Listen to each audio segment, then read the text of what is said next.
Muito boa noite, a graça e a paz de Cristo Jesus, o Senhor. Muito bem-vindos, meus queridos apóstolos. Hoje começamos o capítulo 3 de Hebreus. A parte 5 vai tratar da superioridade de Cristo a Moisés. Lembrando, como faremos sempre, o tema central de nosso estudo em Hebreus é quem é o autor e consumador da nossa fé.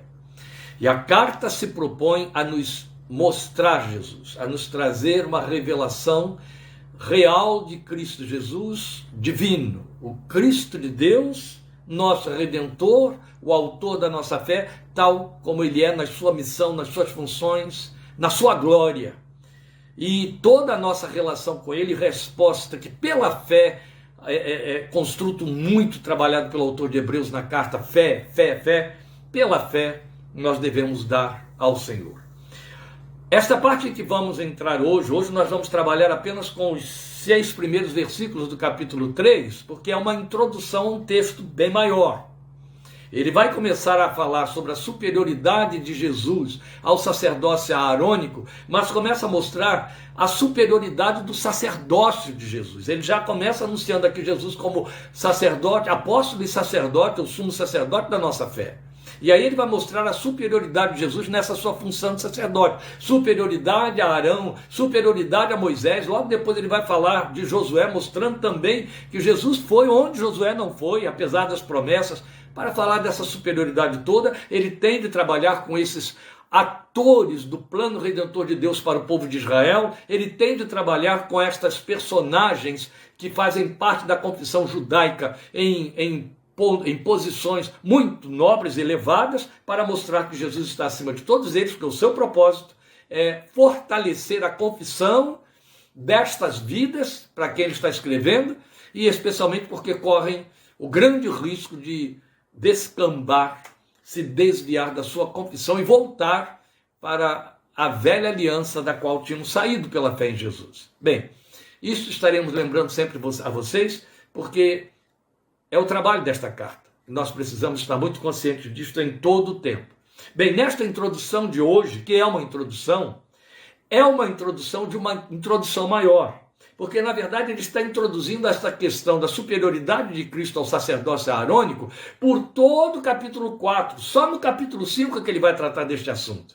E aqui, na verdade, neste trecho de hoje, nós não podemos trabalhar com todo o capítulo 3, não há espaço para isso, por conta da riqueza dos detalhes que temos.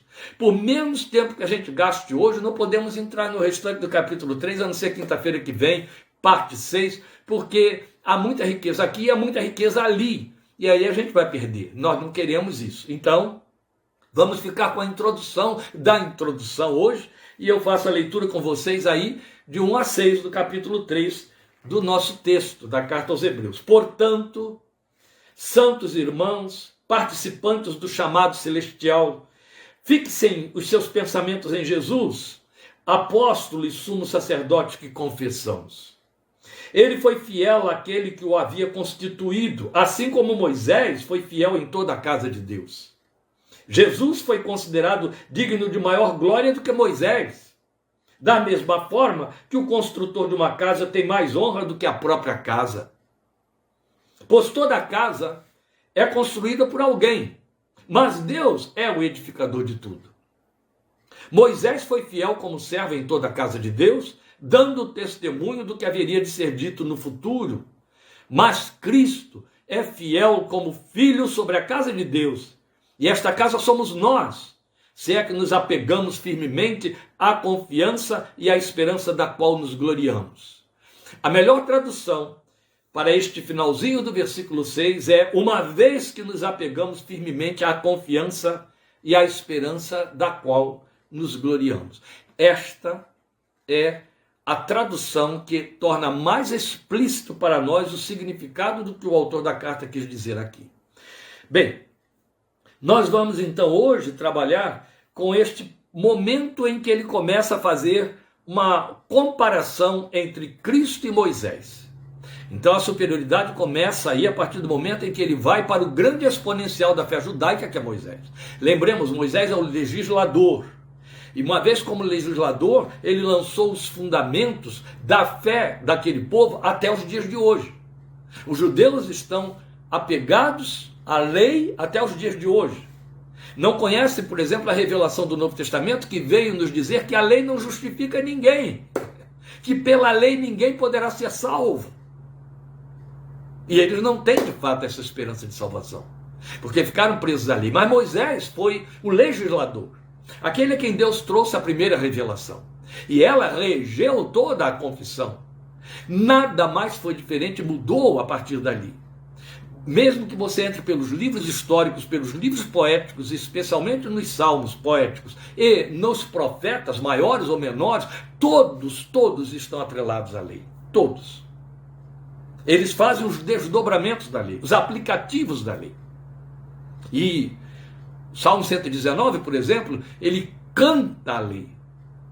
Ele canta a lei como se ela fosse o próprio Deus. Porque sabe que há as duas coisas estão imiscuídas. Deus e a sua palavra, a palavra e Deus. Pois bem, e aí eles tomam a lei como a palavra de Deus. Ela é tão poderosa que uma facção religiosa, uma facção de povo, que aconteceu séculos e séculos depois, que foi a criação dos samaritanos, que rejeitou todos os livros judaicos considerados livros sagrados, mas manteve a sua confissão com exclusividade nos 5 livros da lei de Moisés. E Moisés não foi só o legislador, Moisés foi o libertador daquele povo e os levou para que a segunda geração entrasse em Canaã no cumprimento da promessa, coisa de que o autor vai falar muito extensivamente no capítulo 4, e onde entraremos, porque a riqueza que está ali é apaixonante. Do capítulo 4, o que ele tem a nos ensinar e trazer para nós é simplesmente apaixonante. E eu acredito, por conta disso, ainda não desenvolvi nada ali em cima em termos de escrita, mas eu acredito que será impossível abarcar o capítulo 4 de uma tomada só. Não dá. É muita riqueza que temos ali. Pois bem, então ele começa por Moisés. Ele começa justamente colocando Jesus acima de Moisés, mostrando a superioridade de Jesus sobre Moisés, nesse seu lugar de legislador, de libertador, e no seu sacerdócio, como falaremos agora, para justo tirar da cabeça e do coração daqueles irmãos toda a possibilidade, por mais hipotética que fosse, de se atrapalharem aí, com respeito ao fato da forma como Moisés recebeu essa revelação. Moisés recebeu a revelação da palavra de Deus. Vamos lembrar, e ele faz questão de mostrar isso, que Jesus é a própria palavra, a palavra que foi revelada a Moisés. Daí você já tem uma superioridade imbatível, não é? Mas vamos lá, vamos passo a passo, em cima da leitura que nós fizemos aqui. Você viu, e nós vimos no final do capítulo 2, que o autor da carta vai introduzir esse fascinante ministério de Cristo como sumo sacerdote de nossa confissão. Fizemos isso terça-feira, agora. Inclusive eu recomendo a quem está vindo aqui para a parte 5, que não participou do estudo de terça-feira, que foi a segunda etapa da parte 4, que já está no YouTube, que ainda está aqui na nossa página do Facebook, por favor vá até ela, senão você se atrapalha um pouquinho aqui, porque isso é um estudo sequenciado, certo? É um estudo sequenciado. E aí é importante que você esteja indo passo a passo. Pois bem, no finalzinho do capítulo 4, já estávamos ali pontuando o que temos no exercício dessa missão ou função sacerdotal de Jesus a nosso favor. Isso ainda tem mais, bem mais, especialmente no capítulo 4. Mas ele faz esse fechamento, já introduzindo este assunto que vamos considerar agora, porque ali ele está preparando seus leitores para o que ele pretende, que é mostrar essa superioridade de Cristo ao sacerdócio aarônico, de que vai falar no capítulo 5. Então você vê que está distante ainda, né? Aquilo que ele está só introduzindo aqui. Mas ele começa exatamente por essa superioridade ministerial a Moisés. É evidente, ele não pode começar mostrando que o sacerdócio de Jesus suplanta e é maior do que o sacerdócio aarônico, sem mostrar a superioridade de Jesus, aquele que legislou, que trabalhou com detalhes, que criou, falando em termos humanos, o sacerdócio aarônico, que é Moisés. E então ele começa exatamente por aí. Que, falando de Moisés, não foi exatamente um sacerdote, mas exerceu funções sacerdotais e apostólicas. As duas funções que o autor salientou aqui quanto a Cristo. Volte, por favor, ao versículo 1 do capítulo 3. Fixem os seus pensamentos em Jesus, apóstolo e sumo sacerdote que confessamos. Você vai ter uma exortação próxima a essa, lá no final da carta. No capítulo 12, lembra? No capítulo 12, é um versículo que eu acho que todo crente veterano tem de cor, não é? Olhando firmemente para Jesus, autor e consumador da nossa fé, você sabe desse versículo. Então esta exortação aqui se aproxima daquela. Aqui o que ele está dizendo? Fixem seus pensamentos em Jesus. Fixem seus pensamentos em Jesus, apóstolo e sumo sacerdote que confessamos. Aqui nós temos duas coisas importantes. Primeiro, é a orientação, que como estamos dizendo, ele vai repetir no capítulo 12, só que lá ele diz, olha firmemente para Jesus enquanto corre a carreira como autor e consumador da fé. Aqui ele está dizendo, fixe seu pensamento nele, porque nós o confessamos, esta é a segunda coisa, como apóstolo e sacerdote da nossa confissão. Nós o confessamos como apóstolo e sumo sacerdote. Bem, ele não é o único, evidente, que usa a palavra apóstolo alusiva a Jesus. Mas apóstolo significa aquele que é enviado para. E Jesus deixou muito claro que ele foi enviado por Deus. Assim como o Pai me enviou, eu vos envio. Assim como o Pai me apostolou, eu apostolo vocês. Assim como o Pai me enviou, eu vos envio. Eu sou apóstolo de Deus a favor de vocês. Quem são os outros? Apóstolos de Cristo a favor de outros. Mas Jesus é apóstolo de Deus. Foi enviado. Então ninguém, evidente, vai superar esse apostolado jamais. Porque ele deixou o quê? Deixou o esplendor de sua glória. É a linguagem de Paulo a Timóteo, não é? Ele deixou a sua glória, encarnou como homem, foi visto dos anjos, sofreu a morte pelos pecados, conhecido, pregado entre os gentios. É o credo de Paulo escrevendo a Timóteo. Pois bem, deixou a glória para estar entre nós. Qualquer outro apóstolo deixa apenas o seu espaço singular, particular, dentro do seu plano social, parental, cultural, mas ainda coisas niveladas, coisas do mesmo nível daqueles para quem eles estão sendo enviados. Isso valeu para Moisés também. E então é importante a gente entender que Moisés exerceu, de certa forma, um apostolado e um sacerdócio, porque ele era intercessor do seu povo. O que mais Moisés fez foi interceder diante de Deus a favor do povo de Israel, até mesmo quando Deus estava a fim de destruir o povo. Ele interceptava a ação divina com o seu clamor. Vamos entender isso mais um pouquinho. Pois bem, é importante a gente saber que confessa Jesus como apóstolo da fé. Por que é importante?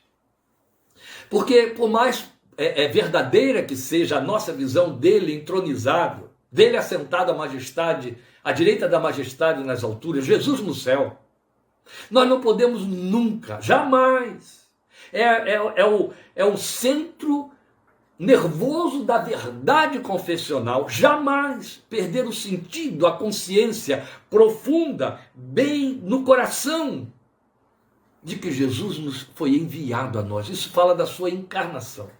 Precisamos manter isso firme na nossa confissão o tempo todo. Eu confesso um Cristo que está no céu, mas que veio ao meu quintal, veio ao meu mundo, veio à minha história para me remir. Ele veio para mim. Ele veio como Emmanuel, encarnou como Deus conosco. Se aparentou comigo, se assemelhou a mim, para me tornar semelhante a Ele. Nunca poderemos esquecer isso. Isto é fundamental para a nossa confissão, porque é o nosso testemunho de que cremos que Ele encarnou.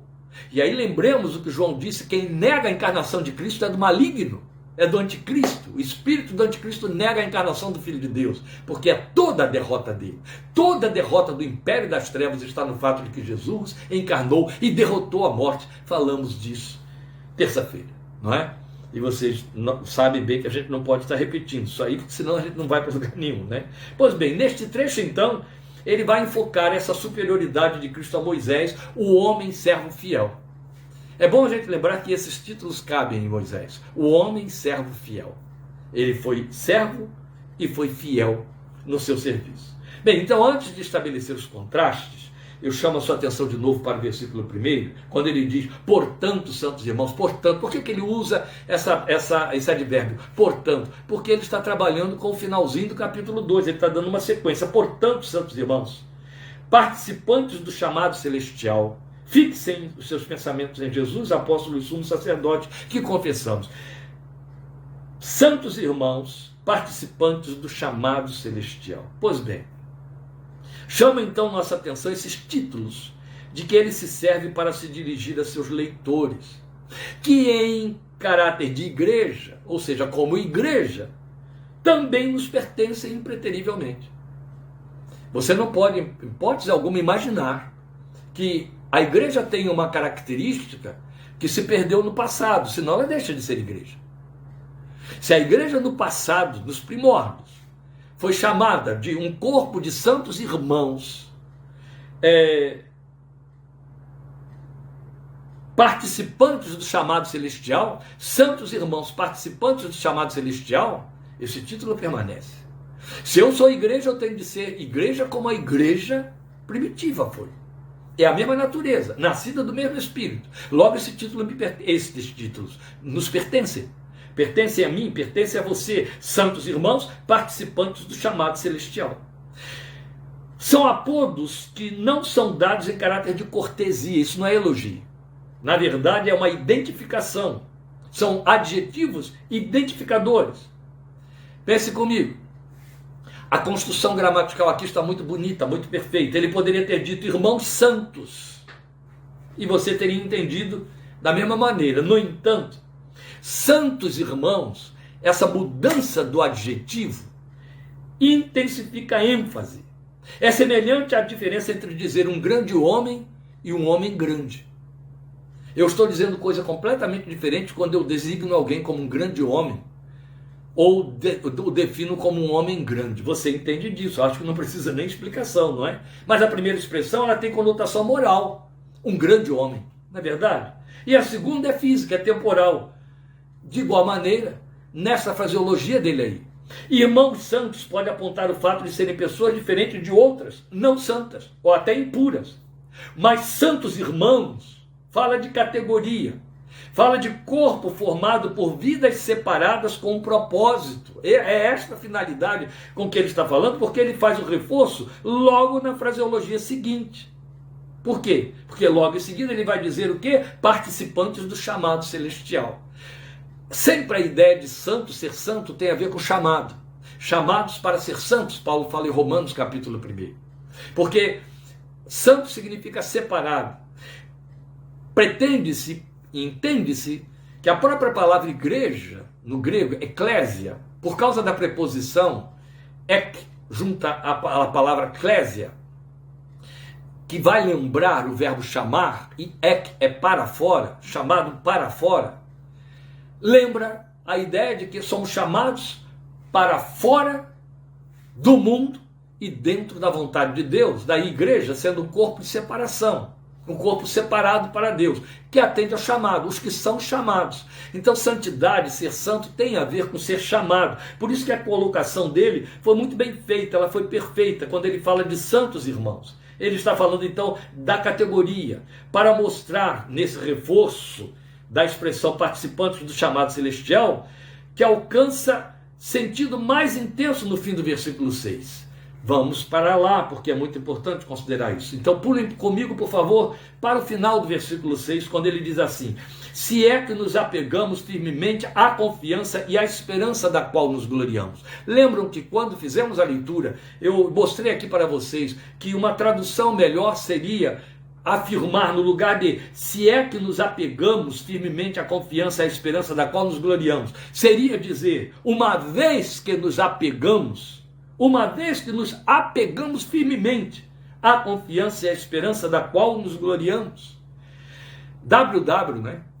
Warren Wiersbe. Eu disse a vocês que eu estaria sempre agora resumindo aí o nome dele nas duas letras iniciais do seu nome, W.W., nas suas iniciais. W.W. interpreta este curto período de uma forma exegeticamente perfeita. Eu vou ler para vocês, está lá dentro do seu comentário. Ele diz assim: o autor com esta fraseologia aí do final do versículo 6. O autor não sugere que nós cristãos devemos nos guardar salvos. Não falta quem embarque aqui, quem pega carona aqui. O problema de uma das coisas absurdas com quem pega carona aí, quanto a garantir a sua própria salvação, está no fato de que, por mais que defenda isso como sua verdade suprema e levante bandeiras, no fundo ele não crê nisso.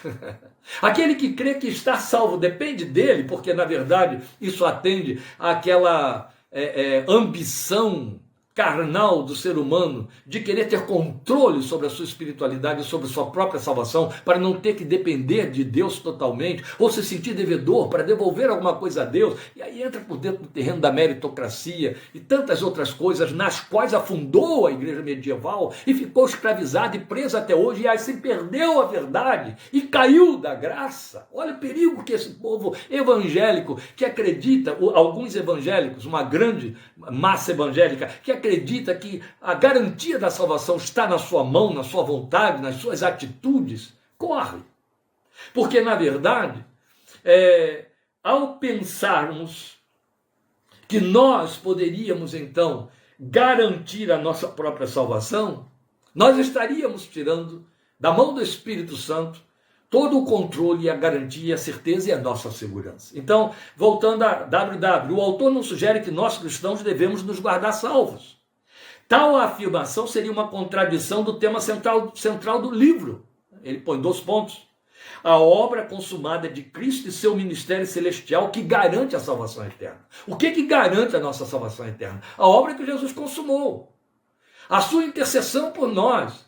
Hebreus 7,14, ele põe aqui Hebreus 7,14, e aí eu tenho de ler, já que ele cita, pois é bem conhecido que o nosso Senhor descende de Judá, tribo da qual Moisés nada fala quanto a sacerdócio, mostrando que, aliás, 25, perdão, eu não sei porque que ele colocou aqui o 14, foi uma confusão, 25, portanto ele é capaz de salvar definitivamente aqueles que por meio dele aproximam-se de Deus, pois vive sempre para interceder por eles. É texto que vamos trabalhar quando chegarmos no devido tempo no capítulo 7.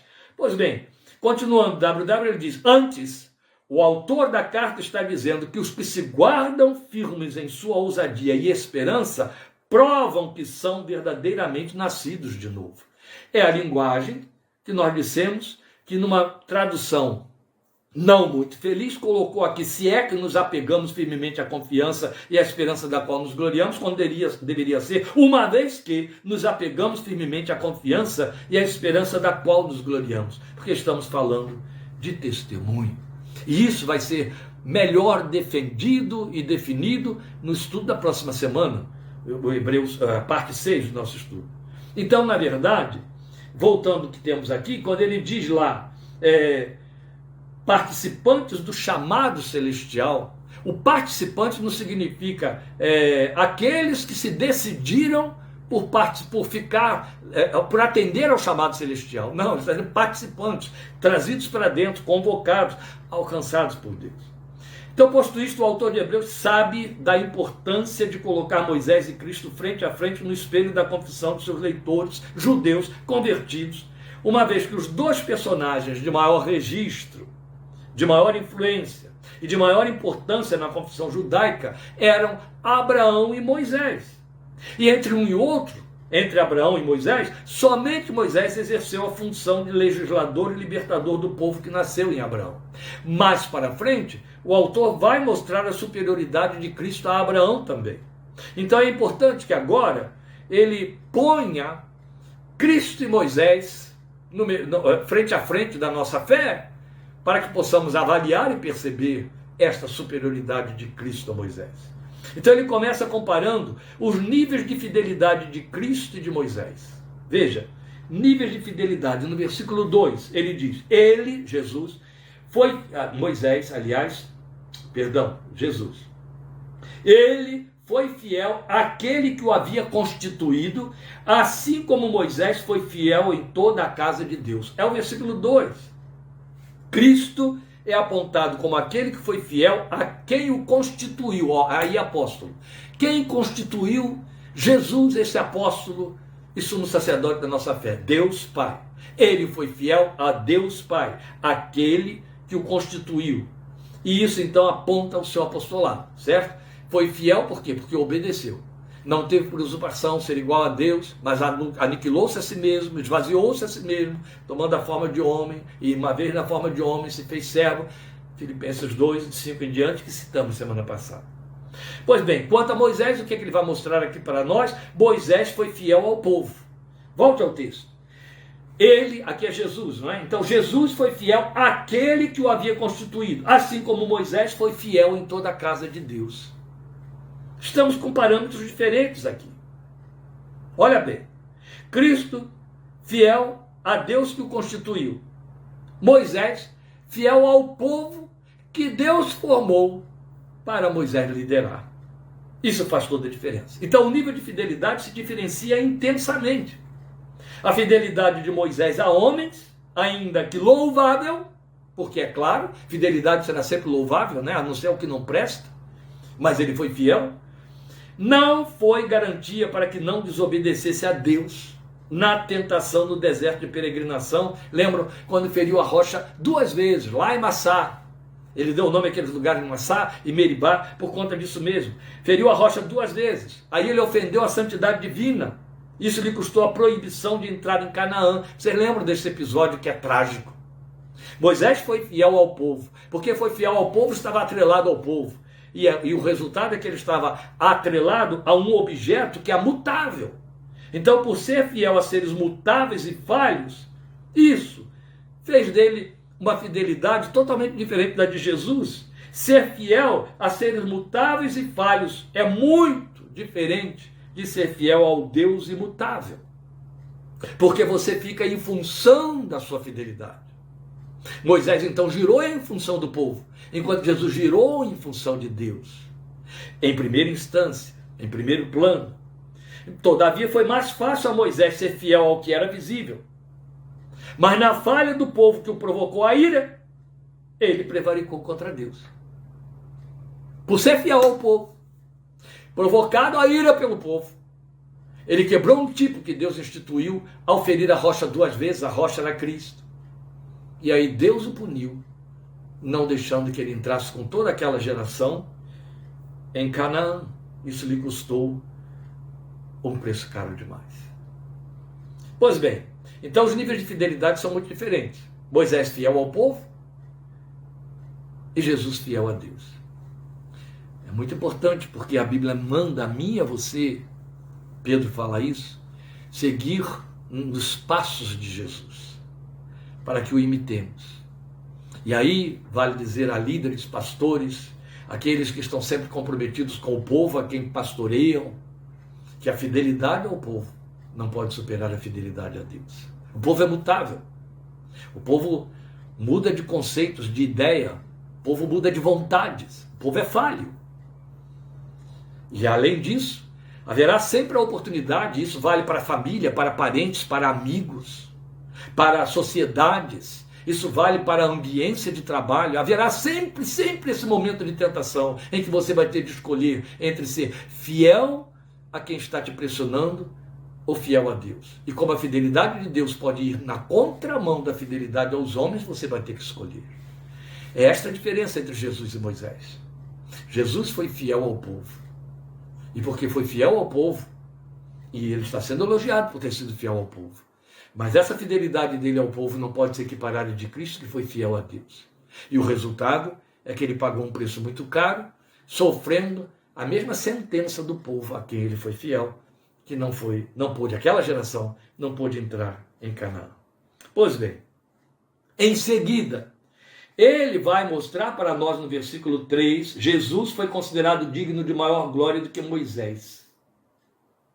Ele vai mostrar que a honra ou a glória de Cristo é maior do que a de Moisés, porque a de Moisés era relativa ao que Deus criou. Veja o versículo 3. Jesus foi considerado digno de maior glória do que Moisés, da mesma forma que o construtor de uma casa tem mais honra do que a própria casa. Vamos entender isso aqui. Veja bem. Moisés A glória de Moisés, ou a honra de Moisés, era relativa ao que Deus criou. Mas a glória de Cristo é a própria criação. E aqui nós temos um jogo de palavras numa associação com o versículo 4. O que diz o versículo 4? Pois toda casa é construída por alguém, mas Deus é o edificador de tudo. Você tem um jogo de palavras aqui, ou um jogo de ideias, muito que fica subentendido de forma muito bonita. Então há uma associação entre o versículo 3 e o 4 para dizer que Cristo é Deus, ao mesmo tempo que reforça o argumento de 1:2, onde Cristo foi exposto como veículo por meio de quem Deus criou tudo.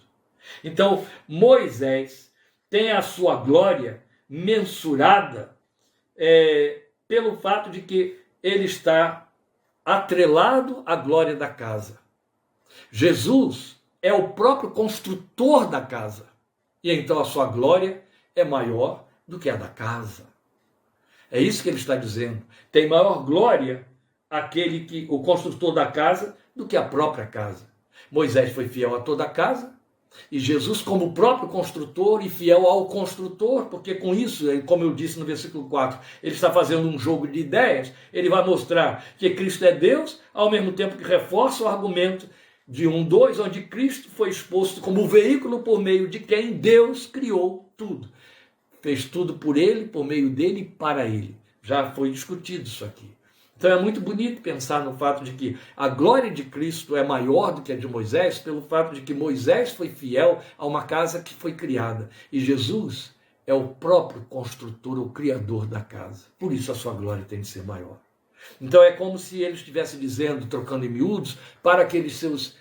na verdade ele está dizendo isso para eles, para aqueles seus ouvintes, os seus leitores, seus discípulos, aqueles a quem ele está mandando a mensagem. Olha, presta atenção no fato de que o dono de uma casa pode ser muito importante ou muito famoso, porque ele é dono de uma grande casa, mas a glória da casa, a glória maior, não pertence a ele. Pertence a quem construiu a casa, quem a planejou, quem fez a arte. E Jesus é esse. É isso que ele está dizendo. Por último, e aí é o versículo 5, nós temos que lê-lo de novo, Moisés foi fiel como servo em toda a casa de Deus, dando testemunho do que haveria de ser dito no futuro. Mas Cristo é fiel como filho sobre a casa de Deus. Então ele entra do versículo 5 para o versículo 6, faz uma transição, para dizer o quê? Pontua a diferença sensível entre as categorias personais de fidelidade. Você percebe que o argumento o tempo todo está sendo fidelidade. Moisés foi fiel à fidelidade de Cristo foi fiel, e também a casa. São duas palavras que estão sendo trabalhadas aqui neste trecho o tempo todo. Fidelidade quanto à casa e a fidelidade. Muito bonito. Ao mesmo tempo que ele está mostrando que essas qualidades ou qualificações desses personagens, Moisés e Jesus, tem a ver com apostolado e sacerdócio. Tem a ver com a função, com a forma como eles trabalharam suas missões. É tudo que temos aí. Bem, a palavra que define o tipo de servo que Moisés foi, ela é nobre. Nós vamos considerá-la aqui. Veja, quais são as categorias personais de fidelidade? Moisés como servo e Cristo como filho, aquele rios que eu falei semana passada, ou terça-feira. Pois bem, Moisés fiel como filho, como servo, e Jesus fiel como filho.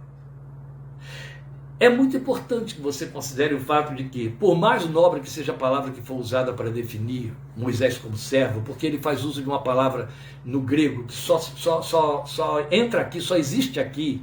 A palavra servo no grego, que é usada abundantemente, especialmente por Paulo, é uma palavra muito comum, muito corriqueira, doulos, para falar de escravo. Ela traduz também escravo, aquele que está sujeito, está sob servidão.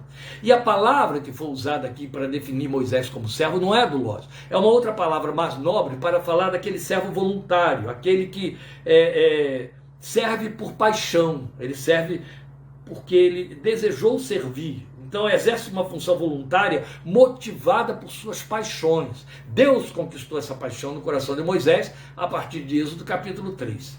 Você vê isso lá acontecendo naquela revelação na sarça. Pois bem, o que acontece é que por mais apaixonado que Moisés fosse no seu serviço, ele era um subserviente. Ele estava a serviço de Deus. Então ele foi fiel à casa como servo da casa. Jesus se fez servo para servir, e servo de Deus Pai, e servindo aos homens, mas era filho. Nos termos em que ele disse em João 16, o filho fica para sempre em casa, o servo não. Para falar de uma fidelidade que é insuperável. A fidelidade do servo, por mais voluntário que ele seja, que é o caso de Moisés, é uma fidelidade transitória, porque ela está ligada ao objeto da fidelidade. Qual era o objeto da fidelidade de Moisés? A casa, o povo de Deus, o povo que Deus formou através de Abraão. Esse povo que Deus formou através de Abraão era o objeto da fidelidade de Moisés, e ele então servia a esse povo. Jesus, como o filho, é o filho da casa. Ele tem uma missão sobre a casa, ele tem uma responsabilidade sobre a casa. Ele é o senhor da casa, ao mesmo tempo em que ele é servo. Então ele é servo do pai, então ele é fiel como filho.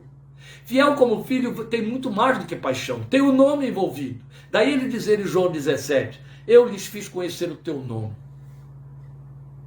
Eu lhes dei o teu nome e a tua palavra. Então ele é fiel como filho, enquanto que Moisés é fiel como servo. Torna-se então relevante quando o autor mostra que nessa função de servo sobre toda a casa de Deus, que aponta, como eu acabei de dizer, para o povo desde a saída do Egito e por toda a longa peregrinação no deserto, 40 anos, já aqui o autor salienta que nesta função Moisés estava prefigurando como tipo para o que seria realizado e consumado em Cristo no futuro, que hoje é passado para nós. Por que eu estou dizendo isso? Porque ele diz assim, Moisés foi fiel como servo em toda a casa de Deus, dando testemunho do que haveria de ser dito no futuro. Está falando de Cristo. Está falando do fato de que ele estava preparando um povo, no meio do qual nasceria o Messias, para libertar esse povo, que era uma libertação espiritual, já que Moisés estava cumprindo uma função de libertador, levando o povo do Egito para Canaã, uma libertação transitória e temporária. Fiel à casa, porque viria um outro, maior, na categoria de filho, para fazer uma libertação, que seria o quê? Eterna. Então ele está apontando tipologicamente para o ministério messiânico, o ministério de Jesus. E como filho, o que aconteceria com esse fiel? O filho fiel, ele resgata este povo para a casa. Na casa de meu pai há muitas moradas. Diferente de Moisés, que fiel àquela casa, liberta aquele povo para uma libertação transitória, uma casa temporária, a casa terrena chamada Canaã. Jesus liberta o povo dos seus pecados, que somos nós, para a casa eterna do Pai. Na casa do Pai há muitas moradas, eu vou lhes preparar lugar. Pois bem, em seguida então ele vai apontar Cristo como fiel na condição de filho, retomando a terminologia do capítulo 1, que indica a divindade de Cristo, né? O Filho de Deus, porque é igual a Deus. Então aqui já bastaria para haver toda a distinção que realça a superioridade entre Cristo e Moisés. Meus irmãos, vamos lembrar que o que estamos tendo aqui de 1 a 6 é uma introdução para impactar os ouvintes quanto ao fato de que Jesus está acima de Moisés. Não devem confundir, não devem se impressionar, não devem se deixar seduzir. Porque quem eram eles? Aqueles que confessaram Moisés toda a sua existência.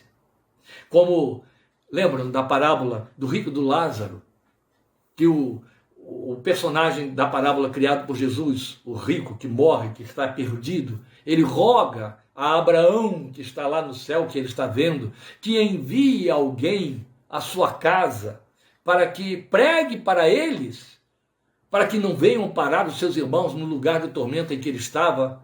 E aí Abraão disse para ele, eles têm lá quem pregue, Moisés e os profetas. Jesus disse, Moisés tem quem o pregue todos os sábados. E é verdade.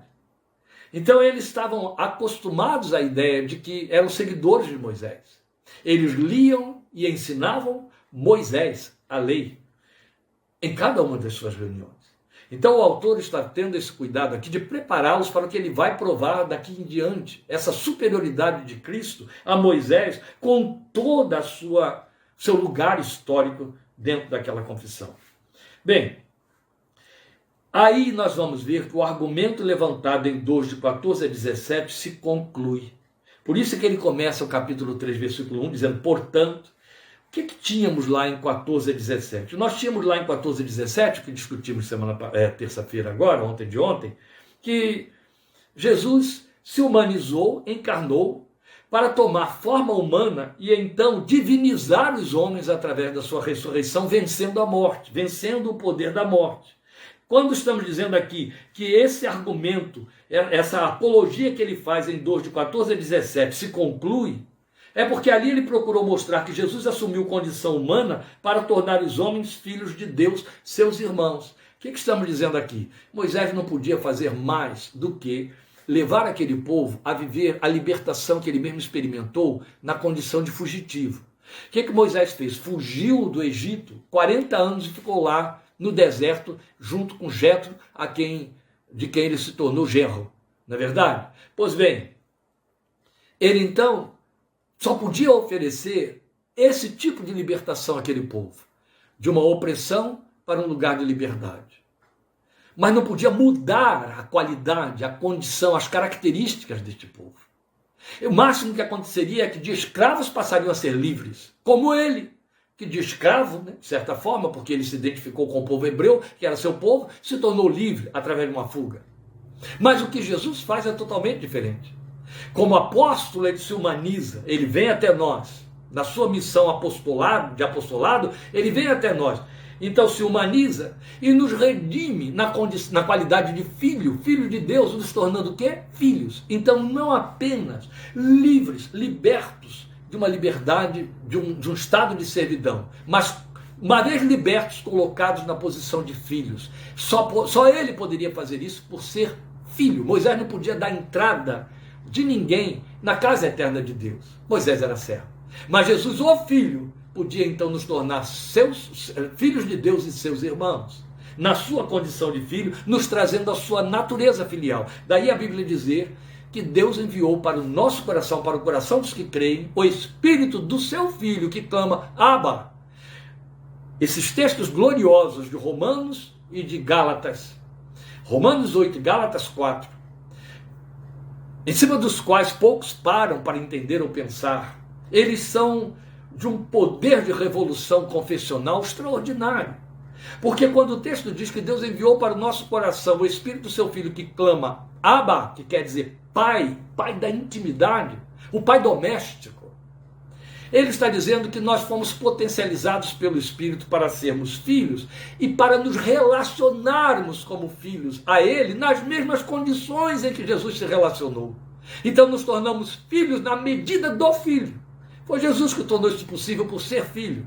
Quando Jesus clama, e isso está lá no Getsemane, narrado por Marcos, Abba, a Bíblia diz que esse Espírito que tem essa liberdade de chegar diante do Pai e dizer Abba, está habitando dentro de nós para nos dar o mesmo poder, o mesmo acesso, a mesma liberdade, a mesma intimidade.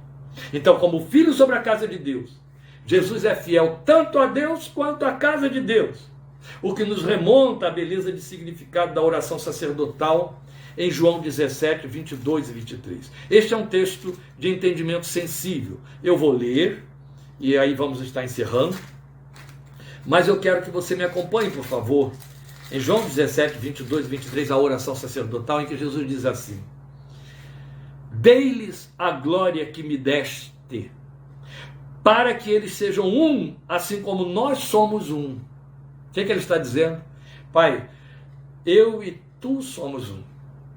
Ele diz para Filipe, eu e o Pai somos um só. Pai, eu lhes dei a glória que me deste para que eles sejam um, eles tenham uma unidade completa, assim como nós somos um. Que eles sejam levados à plena unidade, para que o mundo saiba que tu me enviaste e os amaste como igualmente me amaste. Ora, o que ele está dizendo aqui é no versículo 23, eu pulei e li a segunda parte do versículo 23 e pulei a primeira, e aí eu perdi o que eu ia lhes mostrar. Então eu volto. Deles a glória que me deste, para que eles sejam um, assim como nós somos um. Eu neles e tu em mim, que eles sejam levados à plena unidade. Eu chamo a sua atenção para esta colocação de um impacto extraordinário na oração de João 17. Eu lhes dei a tua glória, para que eles sejam um como nós somos um. Nós dois somos um. E eu quero que eles tenham essa mesma unidade, ela é plena entre eles. Agora, como ele define essa unidade, essa identificação dele conosco? Eu neles e tu em mim. Percebe que ele prioriza a unidade dele conosco? Eu neles e tu em mim. É nesta função, é nesta priorização, eu neles, eu com eles, eu formando uma unidade com eles como filho, o filho entre os filhos ou entre muitos irmãos, que eu vou me apresentar naquele dia diante de ti para dizer, e aí o autor de Hebreus fez isso aqui no capítulo 2, lembram? Tomando por empréstimo o texto de Isaías, o texto profético de Isaías, eis aqui a mim e aos filhos que Deus me deu. Filhos teus, ele já tinha dito aqui em João 17, que tu deste a mim. E aí ele se apresenta nessa identificação plena. Eu neles e tu em mim. Isso é de uma sensibilidade, de uma beleza ímpar. Resta, por fim, nós pensarmos, ainda que de forma ligeira, sobre a propriedade revelacional da fraseologia que você tem aqui no versículo 6. No finalzinho do versículo 6. Quando ele diz aí, mas Cristo é fiel como filho sobre a casa de Deus, e esta casa somos nós, e esta casa somos nós. Então está aí no meio do versículo 6, é uma segunda instância. Quando então ele usa essa fraseologia, e esta casa somos nós, ele vem falando de casa o tempo todo. Ele disse que Moisés foi fiel sobre toda a casa de Deus, e não disse que aquela casa sobre a qual Moisés foi fiel somos nós, era o povo de Abraão. Mas agora, quando ele diz que Cristo foi fiel como filho sobre a casa de Deus, ele faz aqui uma alocução muito importante. Ele diz, a qual casa somos nós? Esta casa somos nós. E esta casa somos nós. As versões mais antigas põem a qual casa somos nós. Mas é muito importante esse pronome demonstrativo colocado aqui nesta forma da construção da frase. Cristo é fiel como filho sobre a casa de Deus, e esta casa somos nós. Lindo. A qual casa somos nós, ou esta casa somos nós. Ou seja, o que ele está revelando para nós é que, como igreja, nós somos casa de Deus. Eu procurei dar um grifo à palavra casa aqui, destacá-la. Porque no primeiro argumento, Moisés e toda a casa de Deus, esse foi o primeiro argumento, fala de um povo formado para Deus e para a glória de Deus. Mas a igreja, como casa de Deus, aponta um povo, um lugar ou espaço de habitação de Deus em espírito. Entende? Por mais que você tivesse promessas do âmbito daquela promessa de Sofonias 3,17, que na verdade só se cumpre na igreja, a partir do Pentecostes, quando o Espírito vem e passa a habitar dentro da igreja. Sofonias é uma promessa linda, dizendo, o Senhor Deus está no meio de ti, poderoso para te salvar. Por mais que você tenha promessas daquela natureza, em nenhum momento, a Bíblia mostrou que o Deus eterno fez do povo de Israel sua habitação. Mas quando se trata da igreja, ela realça isso com todas as cores. Tanto nas penas de Paulo quanto nas de João, e lá em Apocalipse, ele tabernaculou entre nós, para dizer o quê? Que ele habita em nós. Já cumprindo no ministério messiânico de Jesus a profecia gloriosa de Isaías 9,6.